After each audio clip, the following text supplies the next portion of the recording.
What is happening YouTube? Liam Gordon here. Today I'm in Washington DC. My wife is at a conference and me being a photographer have the luxury of just like tagging along with these things. So here I am. The whole plan was to go out and do some like street photos, which would have turned into tourist photos. And the idea was that I would take the GoPro, I would film like the portions of street photography that I do, and then cut the photos in and sort of show people or talk about how I got those pictures. But when I got the GoPro out, I realized that I didn't bring a memory card for it. So that's not going to happen. But I've decided that what I would do is make the most of it, and in my little breaks in between editing, I've just been picking up the camera and actually shooting pictures out of this lovely hotel room window. And normally just shooting pictures out of a hotel room window would not be sufficient to get half decent photos, but I'm actually taking part in an assignment that the guy that runs the Art of Photography channel, I forget the guy's name. Ted Forbes. It's Ted Forbes. Sorry about that, Ted. He set this for whoever wants to take part in it, basically. It's to sort of like emulate a holga camera. Whatever camera we have to set it to an aperture of f8, and we can use an ISO of either 100 or 400 and a shutter speed of either 1/30th or 1/60th of a second.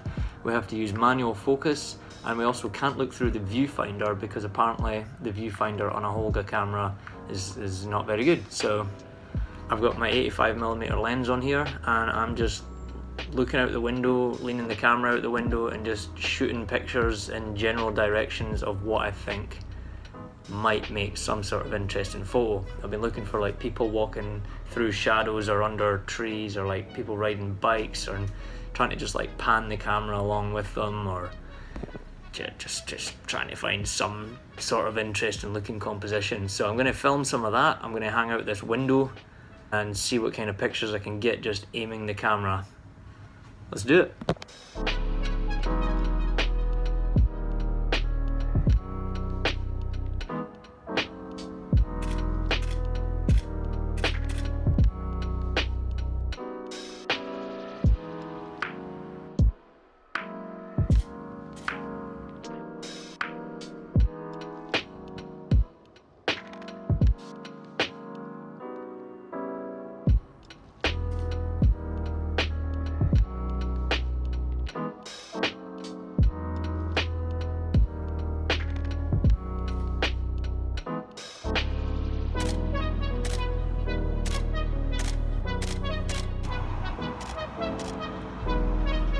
I feel like this is going to be cutting off my head. Just going to hope for the best.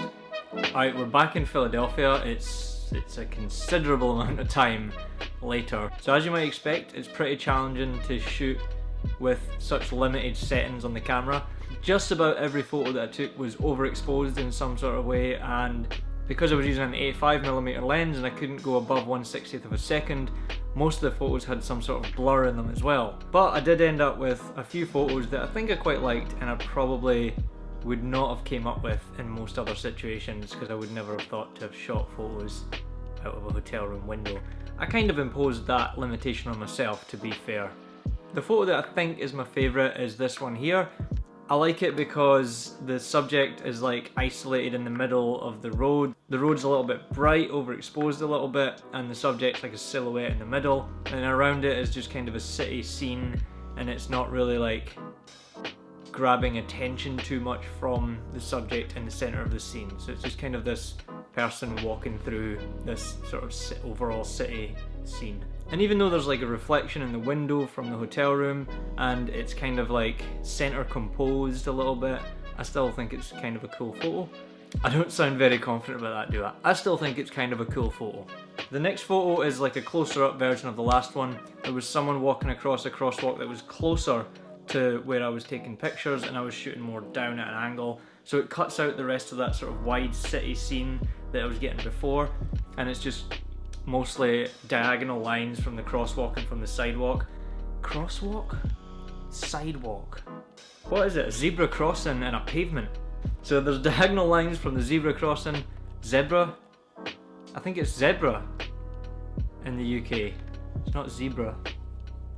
Anyways, and this person's in the middle, and he's kind of like stands out a little bit from it because he's a silhouette and darker than the rest of the scene. They're two of my favourites. The ones that I thought were going to be my favourites was this next two pictures, but I think they were just like a little bit, I think the subject's just a little bit too far away for my liking, and I don't know, there was just something about it that I didn't like as much. But I backed up a little bit and like framed the subject through the window in the hotel because I couldn't find any other like interesting compositions just from that hotel window, so I was trying to shoot through the gaps in the window frame to like frame them up in the centre of that.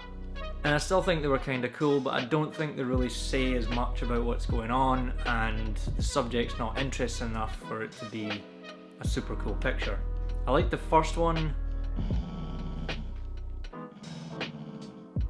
I like the first one because it was like Teddy. It was like a more simple composition. There wasn't really any cars coming through the frame, but the subject was a little bit too far to the left-hand side for my liking. But I like the second one because I got the subject pretty much dead center, but there was a couple cars coming into the frame, so I think that sort of took away from that a little bit. These next two photos were a little bit later on, so the light was a lot nicer and the photos weren't coming out as overexposed. And at this point what I was trying to do was catch the people coming through the intersection and try and pan so that I would freeze them in motion and have a little bit of blur sort of in the background of where they are.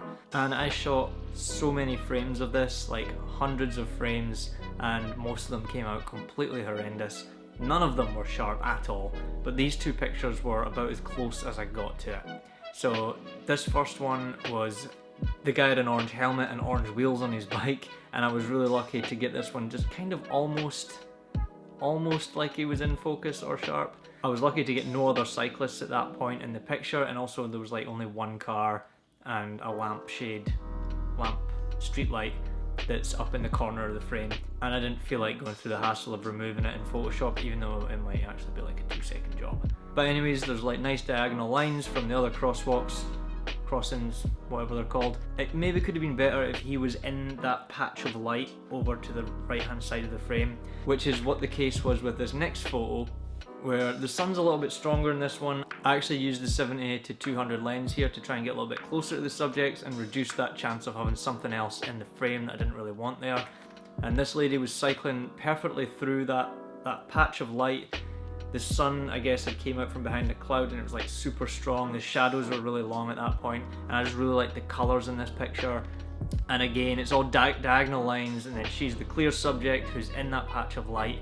And yeah, I thought that was kind of a cool photo. But this was actually a really cool exercise and like challenge to try and figure out a way to still make an image whilst having all those limitations that I wouldn't normally have with a camera. And I kind of like that because I'm always getting caught up in the idea that the camera that I have now isn't good enough anymore, or the camera that I bought wasn't the best one that I could buy. Maybe I should have bought this other camera because it does X, Y, or Z better.